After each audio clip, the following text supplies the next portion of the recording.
Heartiest welcome, dear friends, with another topic, a new idea that is called persona.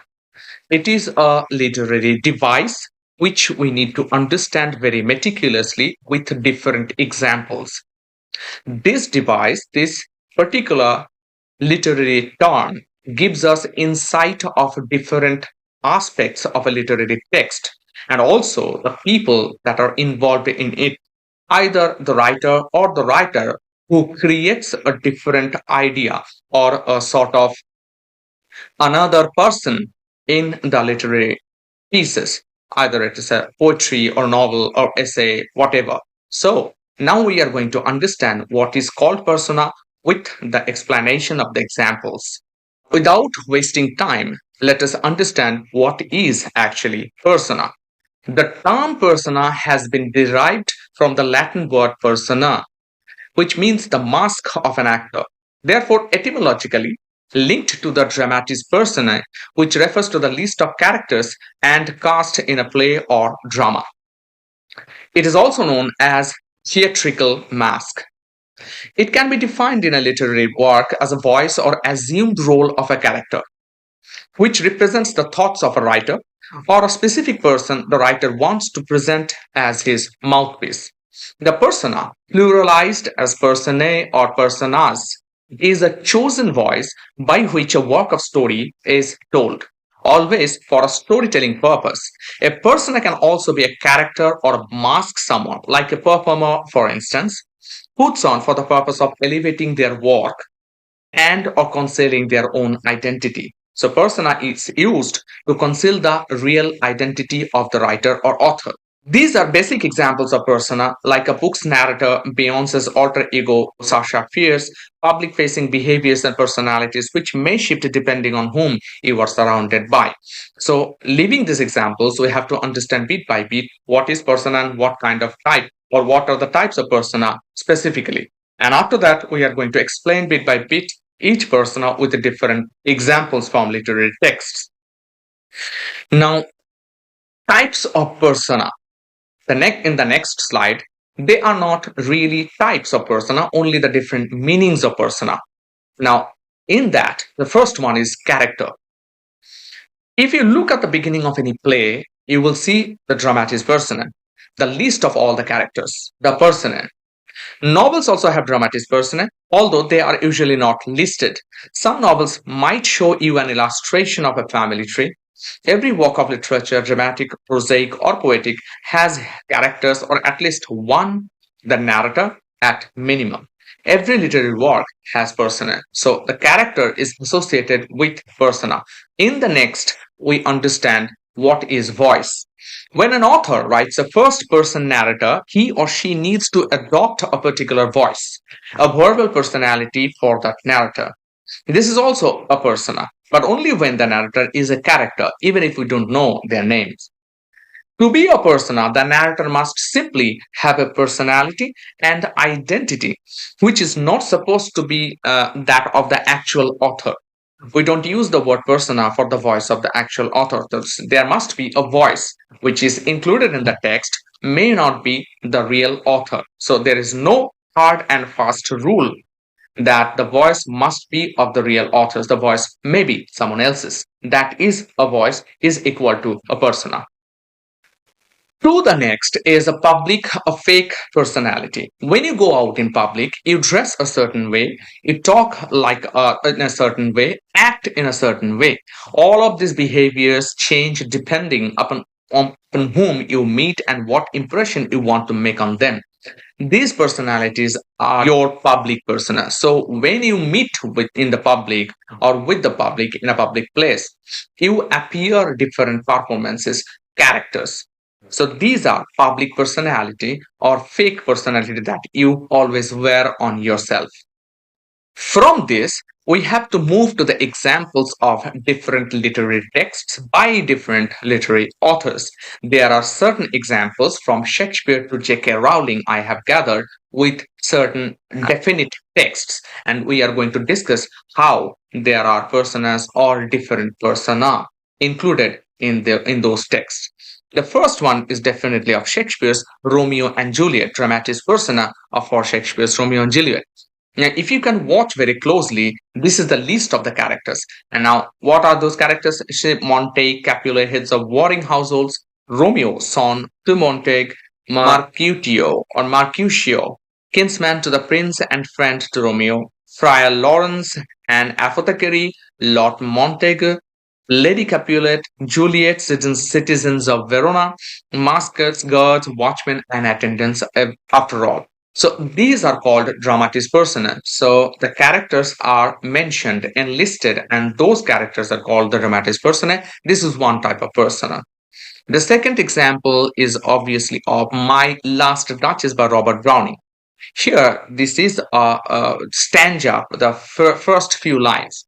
That's my last Duchess painted on the wall, looking as if she were alive. I call that piece a wonder now. Fra Pandolf's hands, wilt please you sit and look at her? I said Fra Pandolf by design, for never read. Starting is my object. Nay, we shall go together down, sir. Gnosis Neptune, though taming a seahorse, thought a rarity which claws of Innsbruck cast in bronze for me. These are very famous lines of My Last Duchess, and certainly this is a dramatic monologue. Now, in dramatic monologue, also uses persona. The poet mainly communicates about the shocking appearance of the Duke character or the character of the Duke here. In this stanza, the person is discussing that painting as the monologue opens.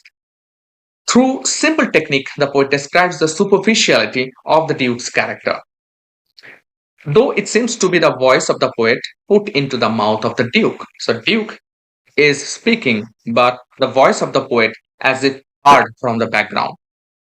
So, this is another example of persona from the My Last Duchess by Robert Browning. The next example is of Heart of Darkness by Joseph Conrad. Now look at the passage here. Now, when I was a little chap, I had a passion for maps. So I would look for hours at South America, of Africa, or Australia and lose myself in all the glories of exploration. And when I saw one that looked particularly inviting on a map, but they all look at that, I would put my finger on it and say, when I grow up, I will go there. Well, I haven't been there yet and shall not try now. The glamour's off. Well, we won't talk about that.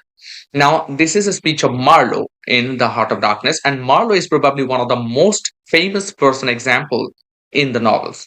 In this novel, that means The Heart of Darkness, Marlowe is used as Conrad's mouthpiece. In this extract, Conrad is telling us through Marlowe about his own visit to Congo, his experiences of sailing to distant places, and his boyhood ambition of sailing. Hence, Marlowe is used as a persona in this novel. Now, this is more easier version of a persona taken from Heart of Darkness by Joseph Conrad. The next example is of The Old Man and the Sea by Ernest Hemingway. He was an old man who fished alone in a skiff in the Gulf Stream, and he had gone 84 days now without taking a fish. In the first 40 days, a boy had been with him, but after 40 days without a fish, the boy's parents had told him that the old man was now definitely and finally Salau, which is the worst form of unlucky. The sail was patched with flour sacks and furled. It looked like the flag of permanent defeat. We all know about the story of the old man and the sea, very heart-touching and a story of indomitable spirit. So the first paragraph of this book sounds as if Hemingway himself is Santiago's central character again of the story or of the novel. Through the characterization of Santiago, Hemingway is expressing his belief in the struggle against unconquerable natural forces of the world. However, it is up to the persona, Santiago, to determine whether he wants to change his luck or not. So the persona is here speaking, and the Santiago, that means the central character, as the persona of the author or of the writer, Ernest Hemingway. So this is another example of persona. Moving on to the next one, a very famous one, Love Song of J. Alfred Prufrock by T.S. Eliot. The poem reads in this way: Let us go then, you and I, when evening is spread out against the sky, like a patient etherized upon a table. Let us go through certain hot, deserted streets, the motoring retreats of restless nights in one-night cheap hotels and sawdust restaurants with oyster shells, streets that follow like a tedious argument of insidious intent. to lead you to an overwhelming question. Oh, do not ask, what is it? Let us go and make our visit. In the room, the women come and go, talking of Michelangelo. These are the initial lines, 15 initial lines of the poem. And here the speaker is a persona of T.S. Eliot, that he wants to represent, that the poet wants to represent to the world, though the poet himself is not suffering from the same mental conflict. So someone who is suffering from the mental conflict in the poem may not be the poet, but the poet's voice is through the person. The poet wants to clear the message through this person. So the person becomes the persona again of the poet. The next one is uh, a very famous one we all know, probably in this series, the last example, Harry Potter by J.K. Rowling. Now, in literature, you all know, persona is frequently the voice by which the narration is told. Consider, for example, a Harry Potter book series. Clearly, the novel is written by J.K. Rowling. However, the voice explaining the action is not J.K. Rowling herself. It's never revealed who the voice is, nor is it meant to be any kind of mystery necessarily. That we know the voice is not Harry's or any other characters for that matter. We also know it is not intended to be Rowling's. Rowling is not meant to be an omniscient witness to the events of Harry's life. Therefore, the voice of the narrator is conduit for the reader. Sometimes the narrator will be a character from the story. Whether a reliable narrator or unreliable narrator, it doesn't matter. But if not, you are reading through the author's persona. So here again, it is not Harry, it is not J.K. Rowling, someone else. So if we do not understand who the someone else is, naturally we understand it is the voice of the writer J.K. Rowling. So the persona is also present in the series Harry Potter. There are more examples now we are going to discuss. The first one is Lady Gaga. Now, taking from music, Joe Calderon, the persona of Gaga, performed at the 2011 MTV Video Music Awards. Joe represents a drag male persona and is often used in the performance of her song You and I. So this is another kind of example where Lady Gaga's persona, Joe Calderon, is present. This is the persona of the original Lady Gaga.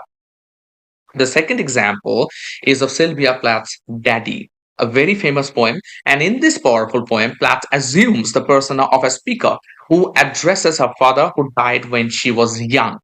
The poem delves into the speaker's complex emotions and the unresolved feelings she has towards her father.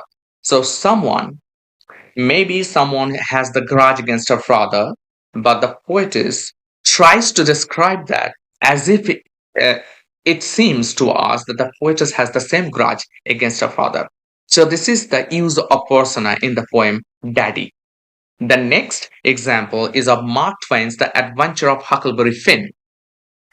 The novel is narrated in the first person by Huck Finn. Detective offer insight into the racial issues and moral dilemmas prevalent during the era of slavery. So Mark Twain's The Adventures of Huckleberry Finn, there is a persona called Huck Finn, maybe the central character, and in that way the person is describing the contemporary situation. Moving on to the next example is Emily Dickinson's poetry. Many of Dickinson's poetry or poems are written from various personas. In her work, she often explores themes of nature, love, death, and spirituality through the eyes of different characters or speakers. So this is easier to understand. Moving on to the next is Beyonce again. The persona of Beyonce is Sasha Fierce, as we have already discussed in the general examples segment in that earlier slide. According to Beyonce, Sasha is her wilder side, emerging during high-octane stage performances and serving as a sort of scapegoat for unladylike behavior. So someone who is represented as the persona, and Beyonce is here representing that person, that unladylike person, through Sasha Fierce. So Sasha Fierce becomes a symbolical representation of Beyonce, and in that works as a persona. In this series, the last example of Geoffrey Chaucer's The Canterbury tells the very famous one, the 14th century saga. This medieval collection of stories features a diverse group of pilgrims on their way to Canterbury, each telling a tale. Chaucer adopts multiple personas for these characters, representing different social classes and personalities. like the clerk, like the doctor, like the nun, like the friar, etc. So these are various characters, various personas. They're describing their stories, they're telling their intentions and narrating their ideas throughout the stories. So Chaucer's The Canterbury Tales hold a lot of examples of personas. Now, if you were asking about the sources of these examples and the materials that I have said so far, I must ask myself what are the resources. So, these are the resources of my study. The first one is a Wikipedia resource, a very well known resource, as you all can go through this. Second one is poemanalysis.com, where you can also get the materials for your perspective or for your ideas. Third one is the literarydevices.net, another website where you can get necessary materials if you want to study more. And the next URL is from the studiobinder.com, where also you have a knowledge of the persona as well as certain other literary devices, terms and types. From there you can get. The last one is definitely a glossary of literary terms in the 11th edition by M.H. Abrams, which you can easily get from the internet, and therefore I have given you the URL. So copy the URL, paste in the URL section or to the Google, then download the 11th edition of Image by Abrams text. There you can also get ideas of persona. Now, last but not least, seriously, I would like to thank you all for being present throughout the video through this very short representation. Thank you very much for watching this video. I hope that the next time I'm going to take another topic, a very significant one and very interesting one. Until then, stay blessed, stay healthy. Thank you very much.